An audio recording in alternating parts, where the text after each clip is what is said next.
달은 그저 황량하고 재미없는 곳으로 보일 수 있지만 달의 표면을 자세히 살펴보면 우리들이 아직 경험하지 못한 흥미로운 것들을 발견할 수 있습니다.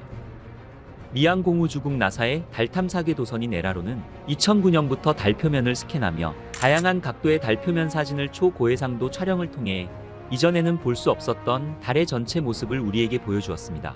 달 표면에서 발견된 흥미로운 모습들과 그동안 수많은 음모론을 낳은 아폴로 착륙선의 실제 흔적들, 그리고 최근 달에서 가져온 토양 샘플에서 놀라운 발견까지 이전에는 경험하지 못했던 우리의 가까운 이웃 달에 대한 흥미로운 달의 실제 모습들을 지금 바로 살펴보러 가시죠.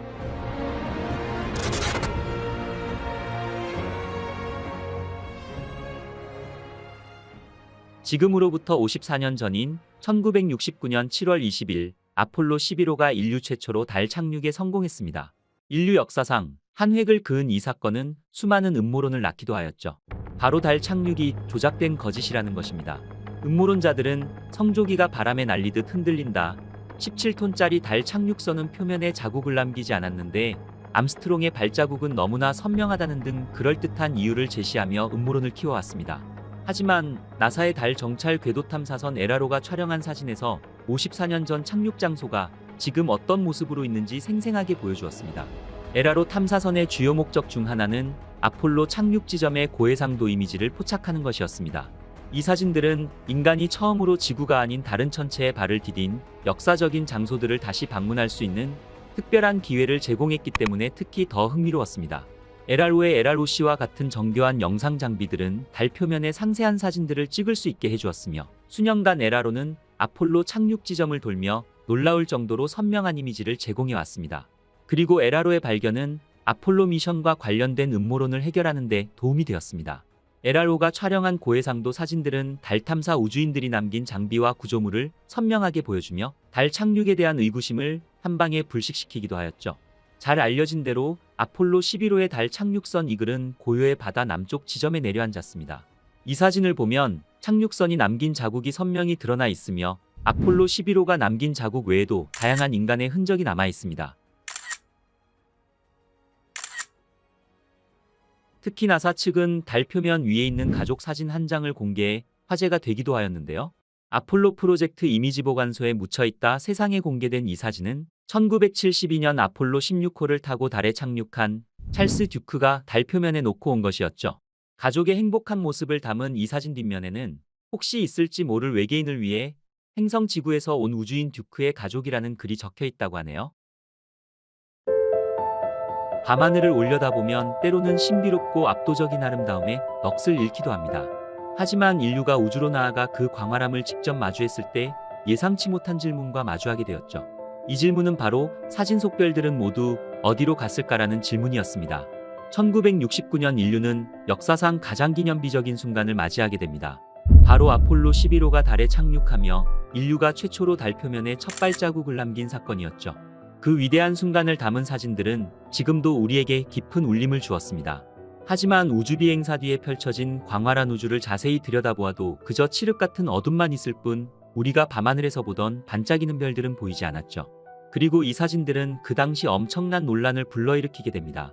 음모론자들은 혹시 이 모든 것이 할리우드에 있는 스튜디오에서 연출된 가짜가 아니냐며 달에는 분명 대기가 없어 당연히 지구의 밤하늘에서 보는 별들보다 더 많은 별들이 선명하게 보여야 하는데 아폴로 사진에는 없다는 것이었습니다. 이것이 바로 착륙이 가짜라는 증거라며 사람들의 의심은 꼬리에 꼬리를 물며 커져만 갔죠.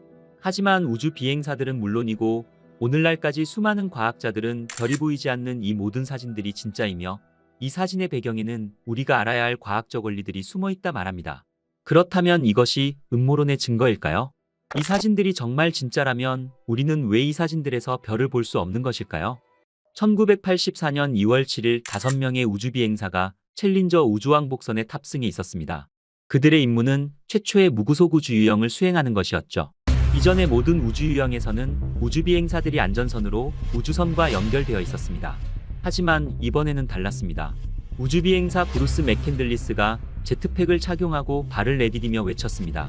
일에게는 작은 한 걸음이었을지 모르지만 나에게는 엄청나게 큰 도약이다 말하며 우주선 밖으로 발을 내디뎠죠.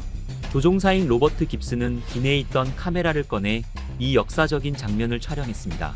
이것이 바로 우주에서 찍은 가장 유명한 사진들 중 하나로 기록되었죠. 하지만 이 사진에도 뭔가 이상한 점이 있습니다. 이 사진에도 우주에 있어야 할 별들이 보이지 않는다는 것입니다. 하지만 이것은 카메라의 잘못도 아니었죠. 솔직히 이것은 정말 직관적인 이유 때문이었습니다. 바로 핵심은 카메라 노출에 있었습니다. 아폴로 시대의 카메라는 지금의 디지털 카메라와는 달랐습니다. 빛에 민감한 필름을 사용해 이미지를 기록했죠. 하지만 기본적인 원리는 오늘날의 카메라와 크게 다르지 않습니다. 카메라가 이미지를 만들 때 중요한 세 가지 요소가 있습니다. 조리개와 셔터 속도 그리고 ISO입니다. 좋은 사진을 찍기 위해 사진작가들은 이 세 가지 요소를 주변 환경에 맞춰 조절합니다. 아주 밝은 대낮에는 빛이 너무 많이 들어오지 않도록 조리개를 작게 하거나 셔터 속도를 빠르게 합니다. 반대로 어두운 밤에 별을 찍을 때는 희미한 별빛을 최대한 많이 담기 위해 조리개를 활짝 열고 셔터 속도를 아주 길게 설정하죠. 하지만 여기서 문제가 발생합니다. 만약 한 장의 사진에 아주 밝은 물체와 아주 어두운 물체가 동시에 있다면 어떻게 될까요? 예를 들어 밝은 전등 옆에 놓인 어두운 그림자를 찍는다고 상상해 보겠습니다. 어두운 그림자를 선명하게 찍기 위해 셔터를 오래 열어두면 밝은 전등은 너무 많은 빛이 들어와 하얗게 날아가 버리죠. 반대로 밝은 전등에 맞춰 셔터 속도를 빠르게 하면 어두운 그림자는 아무것도 보이지 않게 됩니다. 한 장의 사진으로 둘 다 완벽하게 담기에는 매우 어렵다는 것입니다. 만약 아폴로 탐사팀이 이 사진을 찍고 싶었다면 다른 노출로 두 개의 다른 사진을 찍어 합성했어야 했을 것입니다. 바로 이것이 아폴로 사진에 별이 보이지 않는 첫 번째 이유인 것이죠. 아폴로 우주비행사들이 달에서 찍은 사진의 주된 피사체는 우주비행사 자신들과 착륙선 그리고 달 표면이었습니다. 달 표면은 회색빛으로 보이지만 대기가 없는 달에서는 햇빛이 그대로 내리쬐고 빛이 반사되기 때문에 거의 지구의 대낮과 비슷한 밝기입니다. 따라서 아폴로 우주비행사들은 사진의 핵심인 자신들과 달 표면을 제대로 담기 위해 카메라의 노출 설정을 밝은 다리 환경에 맞추었던 것이죠. 그 결과 달 표면과 우주비행사는 선명하게 찍혔지만 멀리 있는 별들은 카메라에 포착될 만큼 충분한 빛을 보내지 못했습니다. 마치 밝은 전등 옆에 어두운 그림자처럼 말이죠. 카메라가 밝은 대상에 맞춰져 있었기 때문에 희미한 별들은 배경 속으로 사라져버린 것입니다. 그렇다면 우주에서 별을 찍는 것이 아예 불가능한 것일까요? 물론 아닙니다. 의도적으로 별을 찍기 위해 카메라 설정을 조절하면 얼마든지 가능합니다. 1972년 아폴로 16호에서 지구를 찍은 자외선 사진처럼 40초 이상 셔터를 열어 장시간 노출로 촬영하면 가능하죠. 하지만 이 사진과 같이 지구는 하얗게 날아가 버리지만 배경의 별들은 선명하게 찍힙니다. 결국 어떤 대상에 따라 노출값을 어떻게 설정했느냐의 문제였던 것이죠. 그렇다면 카메라는 그렇다 치고 우주비행사들이 직접 눈으로 봤을 때는 어땠을까요? 그들 또한 별을 보지 못했을까요? 놀랍게도 수많은 우주비행사들은 우주에서 별을 보기가 매우 어려웠다고 말합니다. It's an unfathomable blackness, with a texture you feel like you could stick your hand in. The sky is a deep black. 이 말도 뭔가 좀 이상합니다. 사진이 아닌 내 눈으로 직접 보는데 왜 보기 어렵다고 하는 것일까요? 그 이유는 우리의 눈 또한 카메라와 유사하게 작동하기 때문입니다. 사람의 눈은 홍채가 조리개처럼 빛의 양을 조절하며 동공이 셔터처럼 열리고 닫히면서 빛을 받아들입니다. 밝은 곳에서는 동공이 작아져 눈으로 들어오는 빛의 양을 줄이고 어두운 곳에서는 동공이 커져 더 많은 빛을 받아들입니다.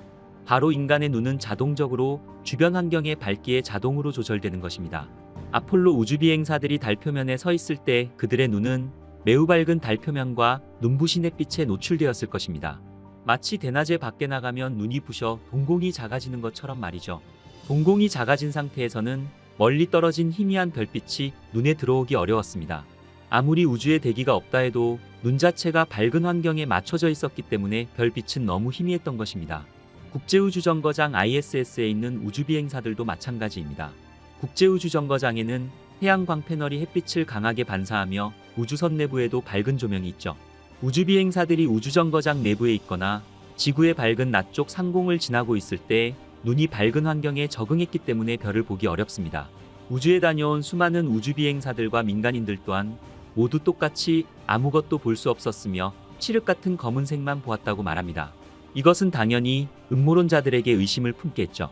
이것이 바로 오늘날까지 지속되는 달 착륙 조작설을 낳은 원인 중 하나입니다. 하지만 우주 비행사들 모두 달 표면에서 별을 볼 수 있었다고 기억하는 한 장소가 있었습니다. 바로 착륙선의 그림자속이었습니다. 닐 암스트롱과 버즈 올드린은 착륙선 그림자 속에 서서 눈을 어둠 속에서 충분히 적응시켰을 때 비로소 가장 밝은 별들을 볼 수 있었다 말했죠. 국제우주정거장에 있는 우주비행사들 또한 지구가 그림자 속으로 들어갔을 때, 즉 주변이 충분히 어두워져 눈이 어둠에 적응했을 때 비로소 창밖으로 쏟아지는 별들을 볼 수 있었습니다.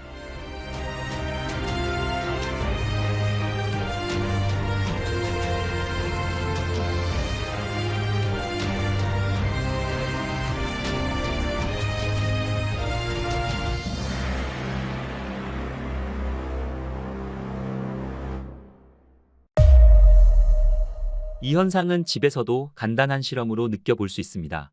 아주 어두운 방에 들어가 몇 분 동안 눈을 어둠에 적응시키면 처음에는 아무것도 보이지 않지만 시간이 지나면 희미한 사물들이 보이기 시작할 것입니다. 동공이 커지면서 더 많은 빛을 받아들이기 때문이죠. 이제 휴대폰 플래시를 켜 눈에 비춰보면 순간적으로 눈앞이 하얘지고 플래시 주변의 어두운 부분은 다시 보이지 않게 될 겁니다. 눈에 갑자기 들어온 강한 빛에 맞춰 동공을 확 줄였기 때문입니다. 우주 비행사들이 겪는 현상도 이와 같은 원리인 것이죠. 여기서 잠깐 다른 얘기지만 이번 영상을 위해 자료조사하면서 달에서 넘어지는 우주 비행사들의 수많은 실수담을 접했는데 여러분께 보여주고 싶어 영상에 담아보았습니다. 함께 보시죠.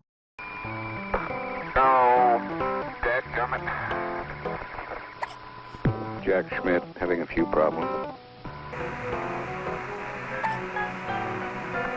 Hang on. Yeah. I told him you were. What?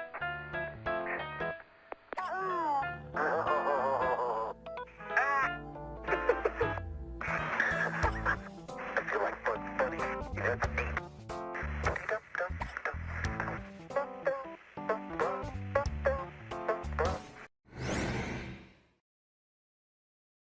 카메라와 인간의 눈이 밝은 물체 때문에 희미한 별을 보기 어렵다는 것은 이해했습니다.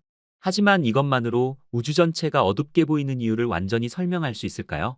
만약 우주가 무한하고 별들이 우주 전체에 균일하게 분포되어 있다면 우리가 어느 방향을 보든 우리의 시선 끝에는 결국 별이 있어야 할 것인데 말이죠. 우리 은하에만 해도 최대 4천억 개의 밝게 빛나는 천체가 있는데 그렇다면 수많은 별들로 인해 밤하늘 또한 눈부시게 밝아야 하지 않을까요? 이 같은 질문은 수세기 동안 많은 천문학자들을 괴롭혀왔습니다. 그리고 고대학자들은 이 질문을 올베르스의 역설이라 부르게 됩니다. 그렇다면 올베르스 역설은 어떻게 해결되었을까요? 올베르스 역설의 현대적인 해답은 두 가지 중요한 사실에 기반합니다. 첫째는 우주의 나이입니다. 우주는 무한히 오래된 것이 아니라 약 138억 년 전 빅뱅으로 시작되었다고 알려져 있죠. 이것이 의미하는 바는 아무리 빛의 속도가 빠르더라도 138억 광년보다 멀리 떨어진 별에서 출발한 빛은 아직 우리에게 도달할 시간이 없었다는 것입니다. 우리는 우주의 시작 이후 빛이 이동해온 거리만큼, 즉 관측 가능한 우주의 범위 내에 있는 별들의 빛만을 볼 수 있다는 것이죠. 이 관측 가능한 우주의 경계 너머에는 별이 있더라도 그 빛이 아직 우리에게 도착하지 않은 것입니다. 따라서 모든 방향에서 무한히 쏟아지는 별빛에 의해 우리의 밤하늘이 밝아지는 일은 일어나지 않는 것입니다. 둘째는 우주의 팽창입니다. 우주는 지금도 계속 팽창하고 있으며 멀리 있는 은하들은 우리로부터 더 빠르게 멀어지고 있습니다. 별에서 나온 빛은 파동의 형태인데 별이 관측자로부터 멀어질수록 파장이 길어지는 적색편이 현상이 일어납니다. 우주 팽창으로 인해 멀리 있는 별빛은 크게 적색편이 되어 에너지와 밝기가 약해지며 심지어 우리의 눈에 보이는 가시광선 영역을 벗어나게 되는 것이죠. 결과적으로 우리 눈에 보이지 않거나 아예 다른 형태의 빛으로 바꿔버리는 것입니다. 흥미롭게도 과학자들은 우주가 우리 눈에는 보이지 않는 빛으로 가득 차 있다는 사실을 발견하게 됩니다. 약 138억 년 전 우주가 처음 탄생하고 얼마 지나지 않았을 때 방출된 빛의 잔해를 발견한 것이죠. 빅뱅 직후 우주는 뜨거운 플라스마 상태였으며 빛은 자유롭게 이동할 수 없었습니다. 우주가 팽창하며 온도가 식으면서 전자와 양성자가 결합해 수소원자를 만들었죠. 이때 빛이 물질로부터 분리되며 자유롭게 우주 공간을 퍼져나가기 시작했습니다. 이 빛이야말로 가장 오래된 빛, 우주 마이크로 배경 복사인 것이죠. 이 원시적인 빛은 처음에는 매우 뜨겁고 밝았지만 우주가 가속 팽창하며 에너지를 잃고 파장이 길어졌습니다. 처음에는 우리 눈에 보이는 빛이었지만 수십억 년의 시간 동안 적색 편의를 거쳐 지금은 마이크로파 형태로 우주 전체에 균일하게 퍼져 있죠. 이것은 우리의 눈으로는 볼 수 없지만 마이크로파를 측정하는 장비로 감지할 수 있습니다. 이 우주 마이크로파 배경 복사는 빅뱅 이론의 강력한 증거이기도 하죠. 그렇다면 우주 비행사들이 경험한 칠흑 같은 어둠은 무엇일까요? 버즈 올드린은 검은색이지만 벨벳 같은 희미한 빛이 있었다고 표현하기도 했죠. 우주 비행사들의 이러한 묘사는 대기가 없기 때문에 가능한 경험이었을 것입니다. 지구에서는 공기 중의 입자들이 빛을 산란시키기 때문에 하늘이 파랗게 보이며 밤에도 도시의 불빛이나 달빛 등이 산란되어 완전히 칠흑 같지는 않습니다. 하지만 우주는 빛을 산란시킬 물질이 거의 없죠. 그래서 태양이나 지구처럼 밝은 물체에서 오는 빛을 제외하면 우주는 완벽한 어둠으로 느껴지는 것입니다.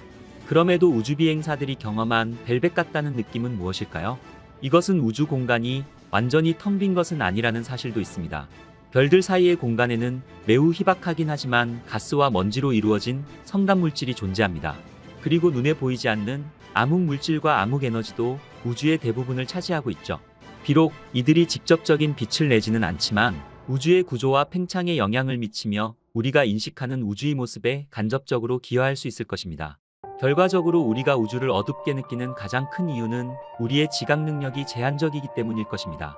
우리의 눈은 가시광선이라는 아주 좁은 범위의 스펙트럼에서 아주 작은 부분만을 인지할 수 있으니까 말이죠.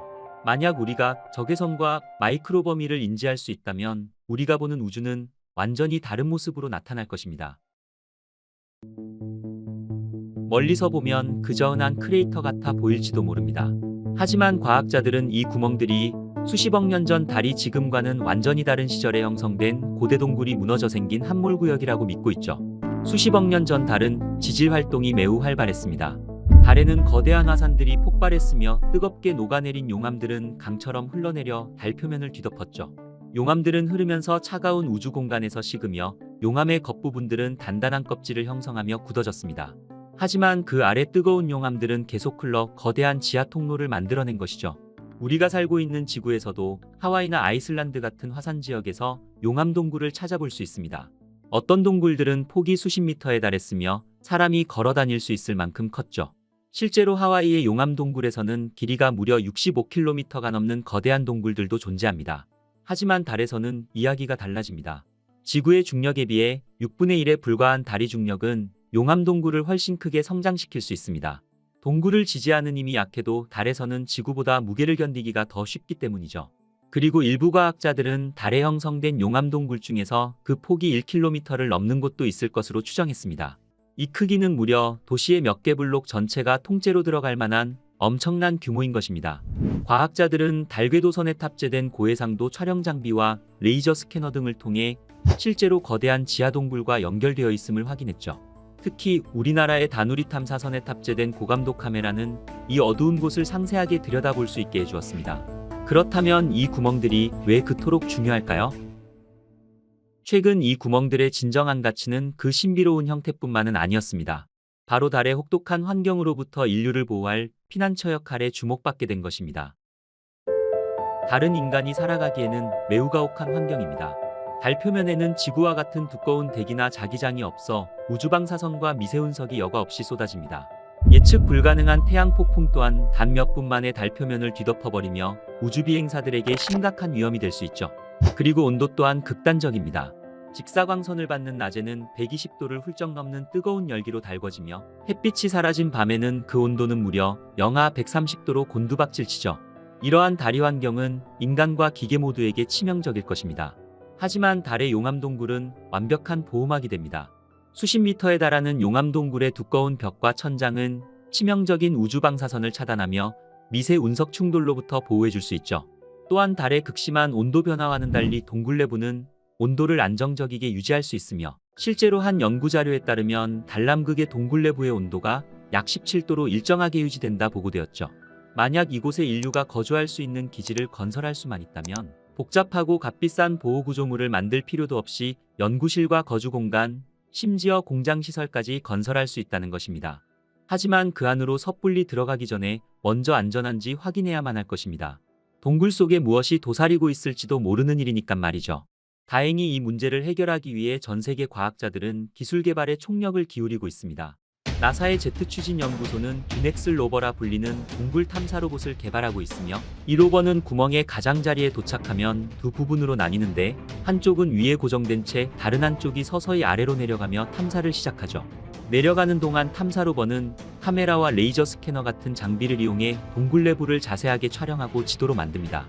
독일 대학팀은 다이달로스라 불리는 작고 동그란 로봇을 만들었습니다. 이 로봇은 좁고 복잡한 공간에서도 자유롭게 굴러다니며 탐색할 수 있죠. 그리고 가장 혁신적인 로봇 중 하나는 스위스 공과대학교 팀의 로봇이었습니다. 스페이스 오퍼라고 불리는 이 로봇은 달 표면을 뛰어다니도록 설계되었습니다. 흔히 보는 로봇의 바퀴나 다리 대신 뛰어오르는 방식으로 작동되며 낮은 다리 중력에서 어려운 지형들을 탐사할 것입니다. 또한 과학자들은 홀드트랩이라 불리는 크레이터 깊은 곳에 무려 6천억 킬로그램에 달하는 엄청난 양의 얼음물이 존재할 것으로 추정했습니다. 이곳은 달의 낮은 자전축 기울기 때문에 태양빛이 한 번도 닿지 않은 곳이라 물이 얼음 형태로 보존될 수 있는 완벽한 환경을 제공했죠. 이 얼음물은 생존에 필수적일 뿐만 아니라 우주 경쟁의 판도를 바꿀 핵심 자원입니다. 물은 전기 분해를 통해 산소와 수소로 분해할 수 있으며 이 둘을 액화시키면 강력한 로켓 연료가 될 수 있죠. 만약 달에서 로켓 연료를 생산해 탐사선에 공급할 수만 있다면 지구에서 무거운 연료를 싣고 가는 것보다 효율적일 것이며 더 나아가 지구 중력의 6분의 1밖에 되지 않는 달에서 더 깊은 우주로 쉽게 나아갈 것입니다.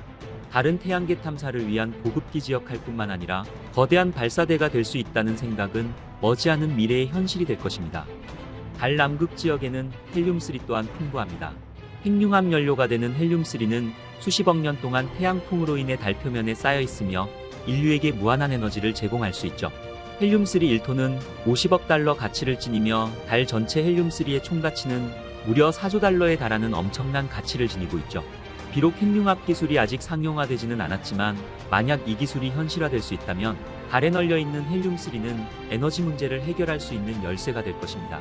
그리고 히토류 또한 달에 존재합니다. 현재 히토류는 휴대폰과 전기자동차 등 다양한 전자제품에 사용되고 있어 그 수요는 날로 급증하고 있죠. 하지만 지구에서 채굴하는 히토류는 그 채굴 과정에서 심각한 환경오염을 유발하며 특히 히토류의 총생산의 95%를 중국이 장악하고 있는 것입니다.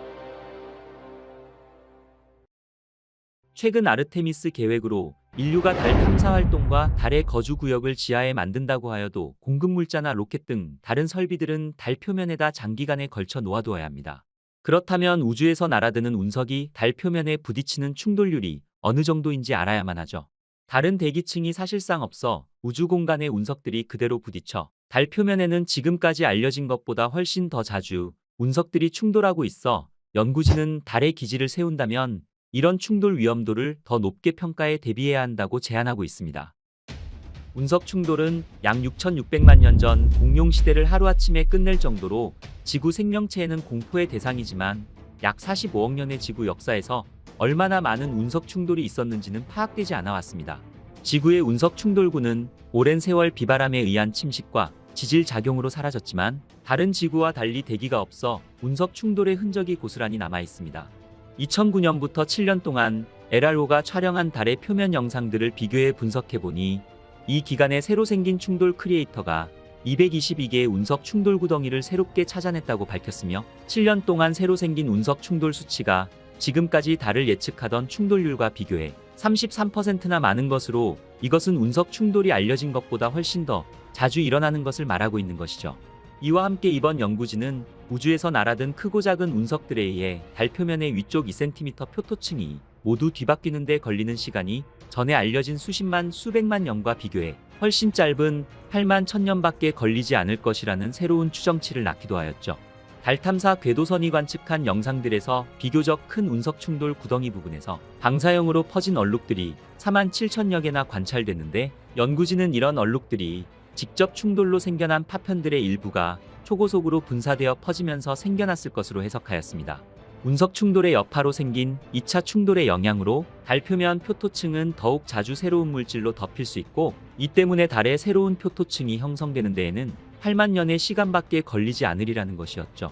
연구진은 미래의 달 기지를 세운다면 이러한 2차 운석 충돌의 영향을 견딜 수 있도록 설계 또한 이뤄져야 한다고 제안키도 하였습니다. 달에 물이 존재한다는 사실은 이미 많이 알려져 있습니다. 지난 20년 동안 과학자들은 달의 얼음 상태로 존재하는 물의 존재를 놓고 당혹스러워했습니다. 달에 존재하는 물이 대체 어디서 유래했는지 알지 못했기 때문이었죠. 과거 아폴로 14호가 달에서 지구로 가져온 암석들은 바싹 말라 있었지만 저널에 게재된 연구를 통해 과학자들은 달 표면 전체에서 물의 증거를 발견할 수 있었습니다. 이 연구에 따르면 물 분자는 달의 햇빛이 비추는 동안 달의 희박한 대기로 수증기가 떠올라 이동하다가 충분히 차가운 지점을 발견하면 다시 표면에 내려앉는다고 밝혔으며, 그 덕분에 달에는 특정 지역이 아닌 표면 전체의 물이 고루 분포하게 됐다는 것이죠. 하지만 달에 존재하는 물이 어디서 왔는지는 여전히 미스터리로 남아 있었습니다.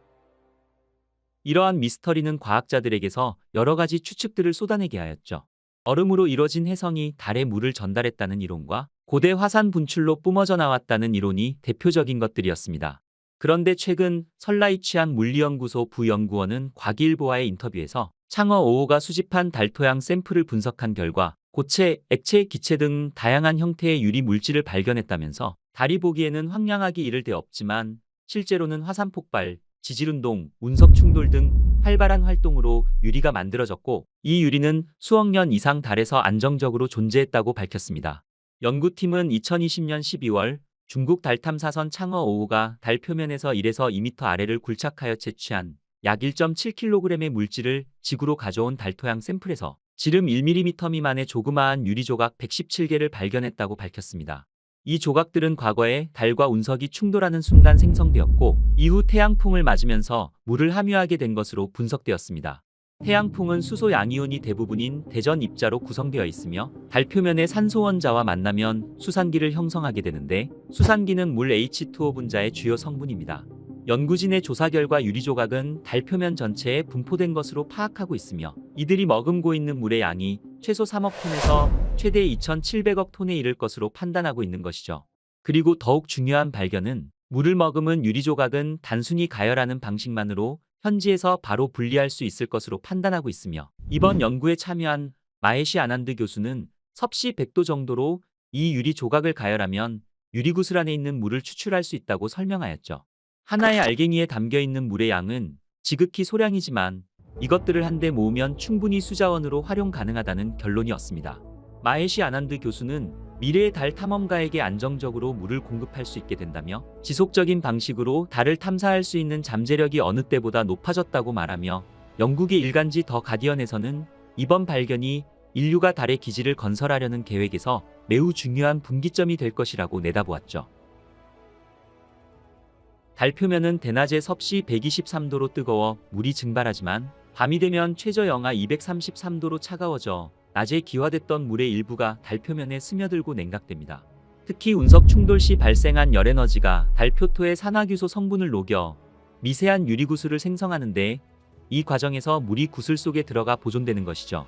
이를 토대로 연구팀은 마이크로텍타이트가 함유한 물이 태양풍에서 유래된 것일 가능성이 있다고 지적했으며, 달 토양에 포함된 산소와 태양풍에 포함된 이온화된 수소 원자가 반응해 생성된 물이 마이크로텍타이트로 흡수된 것으로 연구팀은 판단하였습니다. 마이크로텍타이트는 스펀지처럼 물을 흡수할 수 있으며, 이번 연구 결과는 운석 충돌로 형성된 마이크로텍타이트가 물을 흡수할 뿐만 아니라 그 물이 수년 단위로 서서히 방출되고 사라진 물은 다시 태양풍에 의해 보충되는 사이클이 존재한다는 사실을 시사하고 있는 것이죠. 중국 과학원은 이번 연구 결과로 달의 물 생성 원리를 밝혀낸 것은 물론이고, 달 표면이나 태양계 내 다른 행성에서도 충돌로 생성된 유리구슬을 통해 태양풍으로 만들어진 물이 저장되고 우주로 방출될 수 있음을 시사한다면서, 미래 달 개척 시 물 채취의 수단이 될 뿐만 아니라 로켓 연료 제조에도 활용될 수 있다고 설명하기도 하였죠.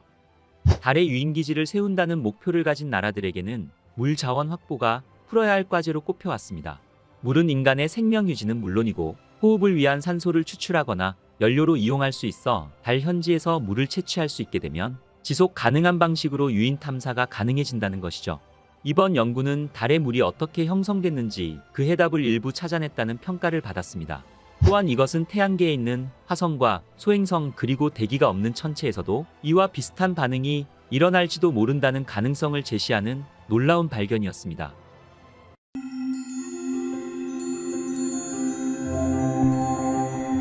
밤하늘에 떠있는 달은 옛날부터 경이로움의 대상이면서 한편으로는 공포의 대상이 되기도 하였습니다. 사람들은 달을 바라보며 호기심과 상상력을 키워왔고 많은 이야기를 만들어냈습니다. 그 덕분에 우리는 세계 어디를 가든지 사람들에게서 전해 내려오는 신비롭고 다양한 이야기를 들을 수 있었죠. 수성과 금성을 제외한 대부분의 행성 주위에는 위성이 존재하고 있습니다. 지구의 위성인 달은 우주 탐사 역사상 인간이 유일하게 도달한 천체이기도 하죠. 인류가 우주로 뻗어나가는데 첫 관문이 되어준 달은 우리에게 친숙한 대상이지만 그 기원은 여전히 수수께끼로 남아 있습니다. 현재까지 달의 생성 과정 중 가장 유력하다고 여겨지고 있는 것은 거대 충돌설입니다. 지구가 탄생된 지 약 2천만 년 정도 되었을 때 다른 미행성과 충돌하면서 만들어진 잔해들이 뭉쳐 달이 되었다는 것이었죠. 이 가설은 달의 구성성분과 공전 궤도의 상이함 등을 설명할 수 있으며 컴퓨터 시뮬레이션을 통해 그 타당성을 인정받아 과학자들로부터 가장 유력한 가설로 받아들여지고 있습니다. 그리고 한 가지 흥미로운 사실은 지구에서 보는 달의 모습이 항상 같은 면만 바라보고 있는 것입니다. 우리가 달을 바라보는 면을 달의 앞부분이라고 한다면 지구에서는 반대편인 달의 뒷모습을 볼 수 없다는 것이죠. 이것은 달의 자전주기와 공전주기가 같기 때문인데요. 실제로 1959년 소련의 달 탐사선인 루나 3호가 달의 뒷면을 촬영하기 전까지는 인류는 실제로 달의 뒷면을 본 적이 없었습니다. 1969년 미국은 세계 최초로 달에 사람을 보냈습니다. It's one small step for man, one giant leap for mankind. 이것은 비록 한 인간의 작은 발걸음에 지나지 않을지 모르지만 인류에게는 위대한 도약이다.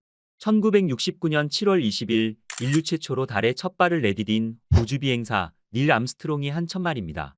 이것으로 소련과의 계속된 우주전쟁에서 승기를 거머쥔 순간이었죠. 그리고 아폴로 17호가 1972년 마지막으로 달에 다녀온 지 50여 년 만에 인류의 달 탐사 프로젝트는 또다시 시작되었습니다. 바로 2022년 발사된 아르테미스 1호를 시작으로 2024년까지 우주인을 달에 보내고 2026년 이후부터는 달에 지속 가능한 우주기지를 건설한다는 거대한 프로젝트인 것입니다.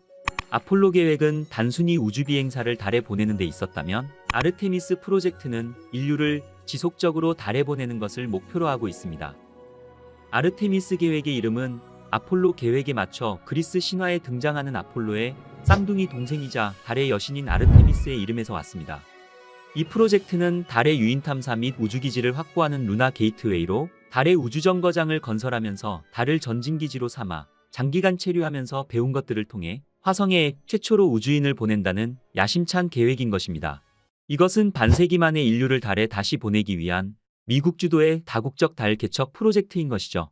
아르테미스 계획은 미국의 나사뿐만 아니라 캐나다와 호주, 아랍에미리트 등 세계 21개국의 우주기구와 우주 관련 민간 기업까지 참여하여 연계된 거대한 다국적 프로젝트입니다. 이에 대한민국도 지난해 아르테미스 계획에 서명하면서 달 탐사 궤도선 다누리호를 달에 보내며 본격적인 달 탐사 경쟁에 합류하기도 하였죠. 아르테미스 프로젝트는 3단계로 구성된 달 탐사 프로젝트입니다. 2022년 11월 16일 나사는 미국 플로리다주 케네디 우주센터에서 아르테미스 1단계인 아르테미스 1호를 발사하며 인류의 달 탐사가 다시 시작된 것입니다. 아르테미스 1호의 발사는 연료 누출 및 태풍 등 4번의 지연에도 포기하지 않고 5번째 발사를 성공적으로 마무리시키며 인류 역사상 최강 우주발사체인 SLS 로켓에 실험용 마네킹을 태운 무인우주선 오리온을 실어보내며 달 궤도를 탐사하는 데 성공하였습니다. 이번 1단계 발사는 유인 우주선 발사에 앞서 비행 궤도 등을 시험하는 것이 주 목적이었습니다. 우주비행의 진행 과정은 사람이 없는 무인우주선으로 시험 발사를 진행한 뒤 문제가 없다고 판단되면 우주비행사를 실은 유인우주선을 발사하게 되는 것입니다. 이번 아르테미스 1호는 비행사가 탑승해 달까지 날아가도 문제가 없는지를 확인하는 테스트 미션 단계입니다. 이를 위해 오리온 우주선에는 인간 대신 남녀 모형의 마네킹이 탑승하여 전체 비행 과정에서 흡수되는 방사선 수준을 관찰하는 것입니다. 우주비행사를 태운 오리온 우주선을 싣고 우주로 나가는 로켓은 나사가 만든 가장 강력한 로켓인 SLS 로켓입니다. 총 길이 98.1m인 이 SLS 로켓은 32층 건물 높이로 아폴로 우주선을 달로 보낸 세턴5 로켓보다 길이는 12m가량 짧지만 최대 추력이 3,991톤으로 나사가 만든 가장 강력한 로켓입니다. 이는 발사 시 출력의 약 75%를 담당하는 두 개의 부스터 로켓이 역대 최대 최강으로 만들어졌기에 가능한 것이라고 설명하고 있습니다. 이번 아르테미스 1단계의 성공은 나사가 계획한 2024년 유인 달 탐사 이전에 진행되는 SLS 로켓의 유일한 무인 테스트 비행으로 우주 비행사가 탑승하기 전 마지막 테스트였습니다. 때문에 나사는 아르테미스 2호의 우주 비행사를 배치하기 전인 이번 비행에서 배울 수 있는 모든 것을 배우고 수정이나 오류를 바로잡아야 하기 때문에 신중에 신중을 기해야만 했죠. 아르테미스 1호의 오리온 캡슐은 달 뒷면 넘어 약 64,000km까지 도달하며 42일간의 임무기간 중 약 210만 km를 비행하였으며 과거 아폴로 우주선이 여행한 거리보다 훨씬 더 먼 45만 km 거리까지 여행하는 데 성공하였습니다. 그리고 2단계 프로젝트인 아르테미스 2호에는 우주비행사 4명이 탑승하게 됩니다. 우주인 4명이 탑승한 오리온 우주선은 2024년 11월 지구를 떠나 10일간 달 궤도를 비행한 후 귀환하는 아르테미스의 두 번째 테스트 미션이며, 그리고 2025년 3단계 프로젝트에서는 마침내 53년 만에 다시 인류가 달을 밟게 되는 것이죠.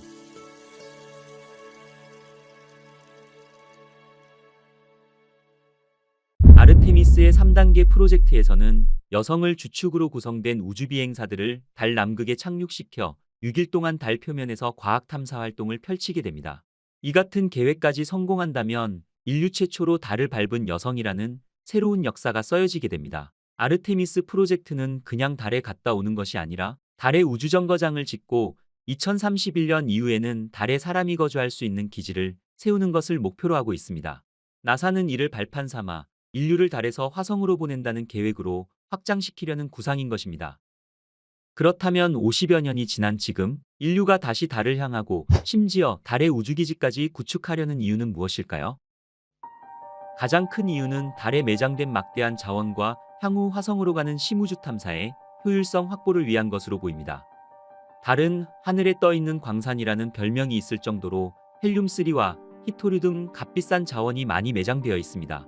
달에는 1g의 핵융합만으로 석탄 40톤어치 에너지를 내면서 방사성 물질을 내뿜지 않는 꿈의 연료인 헬륨3가 약 100만 톤가량 있는 것으로 추정되고 있으며, 달에 있는 헬륨3를 지구로 가져온다면 지구 전체에 약 1만 년간 에너지를 공급할 수 있는 어마어마한 경제적 가치를 가지고 있는 것입니다. 그리고 달에서 채취할 수 있는 히토류는 스마트폰과 전기자동차, TV 등 전자제품을 생산하는 데 필수적이지만 지구에서는 생산지가 제한적인 전략 자원인 반면 달에서는 상당량의 히토류가 있는 것으로 알려져 있습니다. 그리고 또 하나의 이유는 달을 심우주 탐사의 전초기지로 삼는다는 것입니다.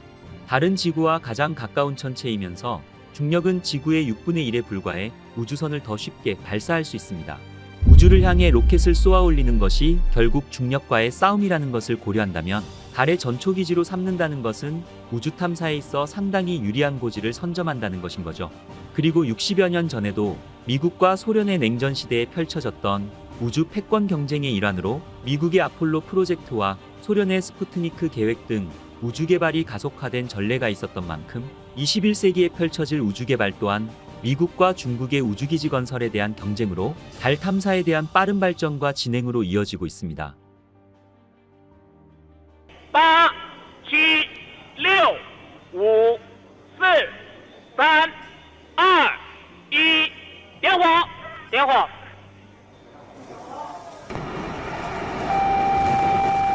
起飞，起飞时间：动至时3度分2秒，发动6毫秒。 중국은 지난 2007년 중국 최초의 달 궤도선 창어 1호를 발사한 이후 지속적으로 달을 향해 왔으며, 2019년에는 중국의 창어 4호가 세계 최초로 달 뒷면에 착륙하는 성과를 거두었습니다. 그리고 중국의 창어 5호는 월면 시료를 채취한 뒤 지구 귀환에 성공하기도 하였죠. 중국은 창어 우주선을 지속적으로 발사하면서 2030년 내외 중국 또한 달의 우주기지 건설을 목표로 하고 있습니다. 인류는 이와 같은 장기적인 달 탐사를 통해 달의 기지를 건설할 계획을 가지고 있으며, 이를 통해서 달 기지를 이용한 다른 행성 및 심우주 탐사 계획이 발빠르게 진행되고 있는 것이죠. 인간을 태운 달 탐사 프로젝트가 성공적으로 수행된다면 인류의 목표는 다시 더 먼 우주로 향하게 될 것입니다. 그리고 우주기업들은 더 나아가 화성 정복을 계획하고 있습니다.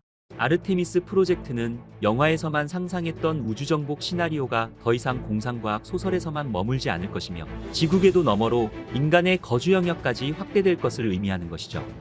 몇 년 후 다시 달을 밟게 될 인류에게는 과연 어떤 미래가 펼쳐질까요? 여러분들이 생각하시는 인류의 미래의 모습은 어떻게 바뀌게 될까요? 여러분들이 상상하시는 인류의 모습을 댓글로 남겨주세요. 오늘의 우주의 발견은 나사와 다국적 국가가 참여하고 있는 아르테미스 프로젝트에 대해서 알아보았습니다.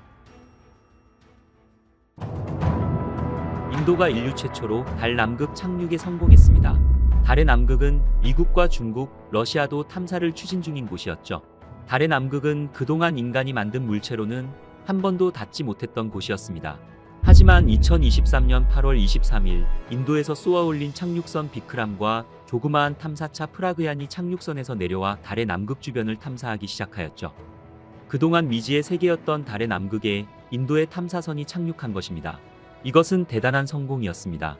인류가 한 번도 탐사하지 못한 가장 흥미롭고 미스터리한 곳인 달 남극에 새로운 것들을 발견할 수 있는 기회가 드디어 열린 것이죠.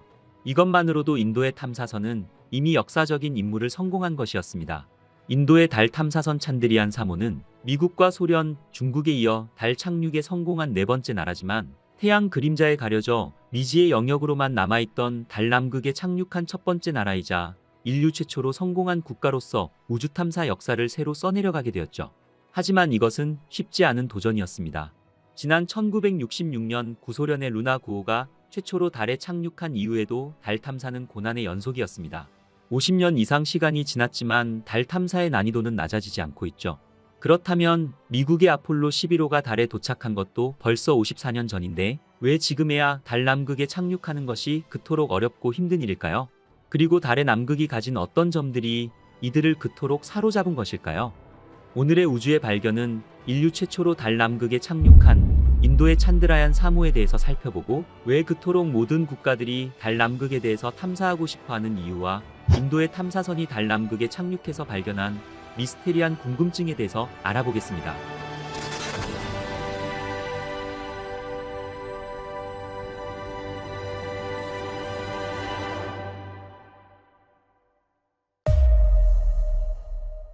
찬드라얀 3호는 2023년 7월 14일 사티시 다완 우주센터에서 발사되었습니다. 우주선은 8월 5일 달 궤도에 진입했고 착륙선은 8월 23일 달의 남극 부근 남위 69도 지역에 착륙하는 데 성공했죠. 찬드라얀 3호는 인도의 세 번째 달 탐사선이었습니다. 무게 1.75톤의 착륙선 비크람과 무게 26kg의 탐사차 프라그얀에는 지진 계측기와 레이저 반사판 등 6가지의 과학 장비가 탑재되어 있습니다. 탐사 로버 프라그얀은 달의 낮 기간인 14일 동안 태양 전지를 동력으로 이동하며 물얼음과 헬륨3 등의 자원들을 탐사하기 시작했습니다. 달 착륙일을 23일로 정한 것은 햇빛을 받을 수 있는 달의 낮 기간이 시작되는 날이기 때문이었습니다. 찬드라얀은 산스크리트어로 달의 차량이라 뜻하고 있으며 착륙선의 이름은 인도의 나사라고 불리는 인도 우주연구기구 ISRO의 설립자인 비크람 사라바이의 이름을 따서 명명되었습니다. 그리고 달 탐사 로봇에는 산스크리트어로 지혜를 뜻하는 프라기안으로 이름 붙여졌죠. 이번 착륙은 2019년 달 착륙에 실패한 찬드라얀 2호 이후 4년 만의 재도전이었습니다. 찬드라얀 3호는 달 남극 약 30km 상공에서 착륙을 위한 하강을 시작하였습니다. 서서히 속도를 줄이며 달 표면에 성공적으로 착륙했죠. 이날 달 착륙 장면은 유튜브로 생중계돼 전 세계에서 700만여 명이 실시간으로 지켜봤습니다. 찬드라얀 3호가 안전하게 착륙했다는 소식이 들리자 관제센터를 지키고 있던 연구원들은 일제히 자리에서 일어나 박수치며 환호했습니다. 그리고 우리나라의 달 궤도선 다누리호 또한 인도의 성공적 달 남극 착륙을 기념해 달 상공 약 100km 상에서 인도의 찬드리안 3호의 달 착륙 현장을 고해상도 카메라로 촬영하여 인도의 달 착륙을 축하하였죠. 이곳은 지금까지 그 어떤 우주선이 도달한 지점보다도 가장 남극에 가까운 위치였습니다. 인도의 달 착륙 성공은 일본과 러시아가 동일한 지역에 착륙하던 중 실패한 이후 성공한 것이어서 세계를 더욱 놀라게 하였죠. 비크람 탐사선은 착륙 이후 프라그얀 지상 탐사 로봇을 가동시키며 달 남극 탐사 활동을 시작했습니다. 6개의 바퀴를 가진 탐사 로봇 프라기안은 달 표면을 탐사하며 13일 동안 100m 정도를 이동하며 남극 표면에 황이 있다는 것을 확인하였으며 탐사선 비크람은 달 남극 토양의 기온 등을 관측하였죠. 달의 남극은 생각보다 춥지 않았습니다. 착륙선 비크람은 탐사선에 탑재된 탐침 장비를 통해 달 토양을 파헤치며 달 토양으로 센서를 집어넣었습니다. 그 과정에서 토양 온도가 신기할 정도로 내려가는 현상을 포착하였습니다. 달 표면에서는 측정 온도가 영상 60도 이하였지만 불과 8cm 아래로 들어가자 영하 10도로 떨어진 것이었죠. 달 남극의 온도 측정 결과는 과학자들을 당황스럽게 만들었습니다. 그동안 달에서는 밤 온도가 영하 173도까지 내려갈 정도로 추운 것으로 알려져 있었습니다. 그리고 달 남극은 낮에도 추울 것으로 생각되었죠. 하지만 이번에 공개된 달 남극의 온도는 그동안 과학계가 예상했던 것보다 높은 수준의 온도였습니다. 과학계는 놀라워하며 한편으로는 기대하였습니다. 이번 인도가 확인한 달 남극의 토양 온도를 통해 향후 달 탐사에 중요한 의미를 가진다고 평가하였죠. 하지만 인도의 탐사 로봇에게는 시간은 너무나 짧았습니다. 인류 최초로 달 남극에 착륙한 인도의 무인 탐사선 찬드라얀 3호는 13일간의 짧은 시간 동안 탐사 활동을 해야만 했습니다. 찬드라얀 3호는 태양 전지로 작동하기 때문에 달의 밤이 찾아오면 동력을 얻을 수 없기 때문이었죠. 이것은 약 2주일에 걸친 달의 긴 낮이 끝나고 밤이 시작되는 달의 자전주기 때문이었습니다. 달 탐사 로버인 프라그얀의 속도는 초속 1cm의 속도로 이동하며 탐사하였습니다. 착륙 4시간 후 착륙선에서 내려온 탐사차 프라그얀은 3m 앞에 있는 4m 크기의 충돌구에 맞닥뜨려 로봇의 이동 경로를 조정해야만 했죠. 찬드라얀 3호는 지진계로 달의 지진 활동을 측정하며 황을 비롯한 알루미늄과 칼슘, 크롬철, 망간, 산소, 티타늄, 실리콘 등의 물질을 발견하였습니다. 그리고 휘발성이 강한 유황이 발견되었죠. 달의 유황이 발견된 것은 이곳에 물얼음이 존재할 가능성이 높다는 증거로 해석되었습니다. 이것은 화산 활동 등에 의해 표면으로 나온 유황이 얼음 속에 갇혀 있다가 햇빛에 노출되어 얼음이 녹으면서 방출됐을 수 있기 때문이라고 과학자들은 예측하고 있죠. 찬드라얀 3호의 주요 임무는 물로 된 얼음을 찾는 것이었습니다. 달 남극이 중요한 이유는 그곳에 물이 있을 가능성 때문이었습니다.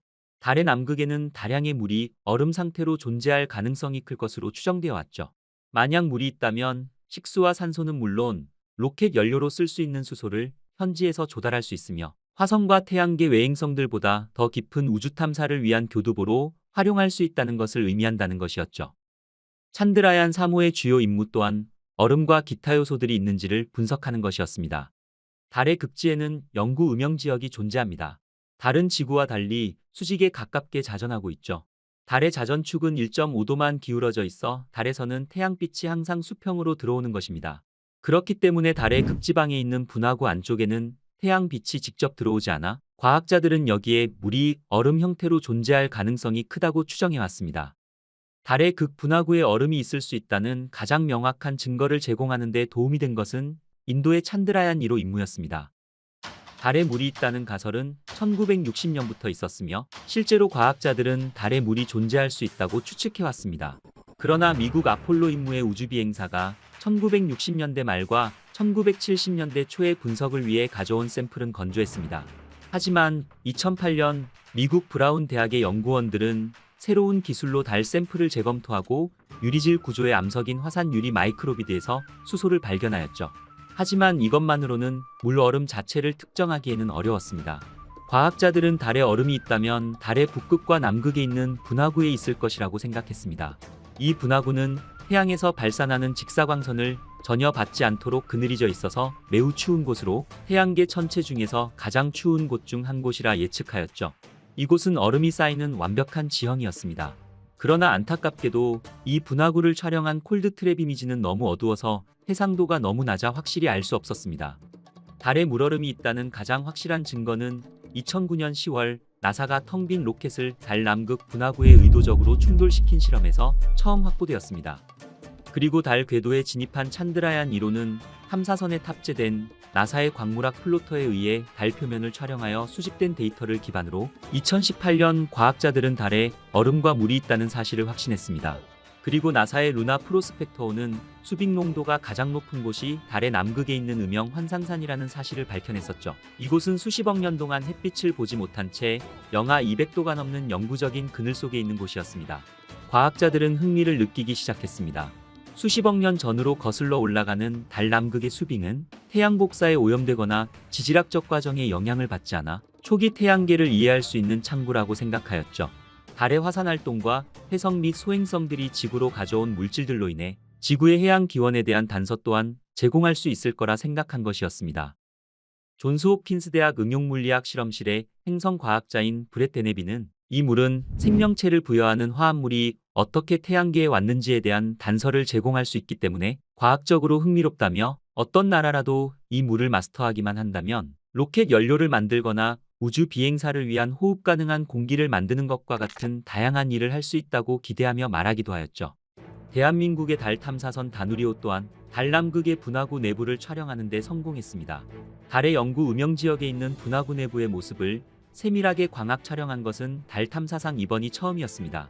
다누리호가 촬영한 셰클턴 분화구의 내부 모습은 태양빛이 들어오는 달의 다른 분화구와 다르지 않았습니다. 섀도우 캠의 첫 사진에서는 물이나 얼음이 관측되지 않았습니다. 연구진들은 다누리호가 촬영한 이 셰클턴 분화구는 21km로 비교적 작은 규모라서 사진에 찍힌 지역에서는 설이나 얼음이 있을 가능성이 크지 않다고 설명하였습니다. 다만 연구진은 이 분화구에서 온도가 낮은 특정 지점에는 설이나 얼음이 있을지도 모른다고 여지를 남겼죠. 달의 남극은 착륙하기가 매우 어려운 지역입니다. 인류가 달에 닿은 지도 반세기가 지났습니다. 하지만 달은 여전히 인류가 쉽게 닿을 수 없는 존재였습니다. 지난 8월 20일 러시아가 쏘아올린 루나 25호는 달에 착륙하지 못하고 달 표면에 추락해 완전히 파괴되었죠. 그리고 지난 4월에는 일본의 민간 기업이 개발한 하쿠토 R 미션의 달 착륙선 또한 달과 충돌해 통신이 두절됐으며 2019년에도 이스라엘의 민간 달 탐사선 베레시트와 인도의 찬드라얀 2호기 또한 달 착륙을 시도했지만 실패로 끝나게 되었습니다. 그런데 왜 50년 전 기술로도 성공했는데 인류는 왜 아직도 달 착륙에 애를 먹고 있는 걸까요? 이것은 반세기 전과 지금 달 탐사에서 가장 다른 착륙 지점에 있었습니다. 과거 미국과 러시아의 달 착륙선은 주로 달의 적도 부근에 착륙했죠. 당시에는 달이라는 가까운 존재에 누가 먼저 닿는지가 관건이었기 때문에 착륙 난이도가 가장 중요했습니다. 50년 전에는 평지가 많고 밝은 달의 적도 부근이 착륙지로 선택된 것이었습니다. 지금의 달 탐사 목적은 완전히 달라졌습니다. 착륙하는 순위를 경쟁하던 시대는 저물었고 이제는 달에서 자원을 발굴하는 시대로 바뀌게 된 것입니다. 문제는 달의 남극이 달에서 가장 착륙하기 까다로운 지역이라는 점이었습니다. 달의 남극은 크레이터가 많아 험준하고 운석이 달 표면에 충돌하며 만들어낸 미세먼지 때문에 시야 확보 또한 어려웠습니다. 그리고 장애물은 또 있었습니다. 달에는 대기가 거의 없기 때문이었죠.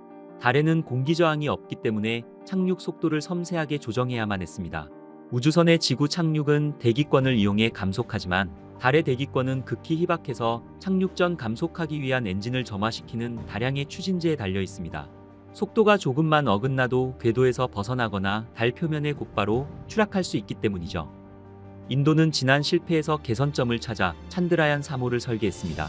찬드라얀 3호의 자세 보정 범위를 늘리고 달의 울퉁불퉁한 지형에서도 착륙선이 버틸 수 있도록 탐사선의 다리를 보강하였죠.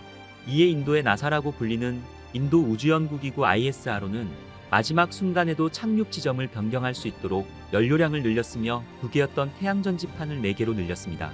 태양전지판은 착륙 후 착륙선이 넘어져도 한쪽 면이라도 태양빛을 받아 임무를 수행할 수 있게 하기 위해서였습니다. 인도 우주연구기구는 착륙 직전 공포의 15분이라고 불리는 달 착륙 과정에서 발생할 수 있는 문제에 대비하는 데 총력을 기울였습니다. 착륙 지점을 실시간으로 스캔하면서 연착륙하는 기술 개발에도 총력을 다해왔죠. 인도의 이번 성공이 더욱 놀라운 이유는 또 있었습니다. 착륙에 성공한 찬드라얀 3호 미션에 소요된 예산은 약 960억 원이었습니다. 인도의 우주 개발은 저렴한 비용으로 가성비를 추구하였죠.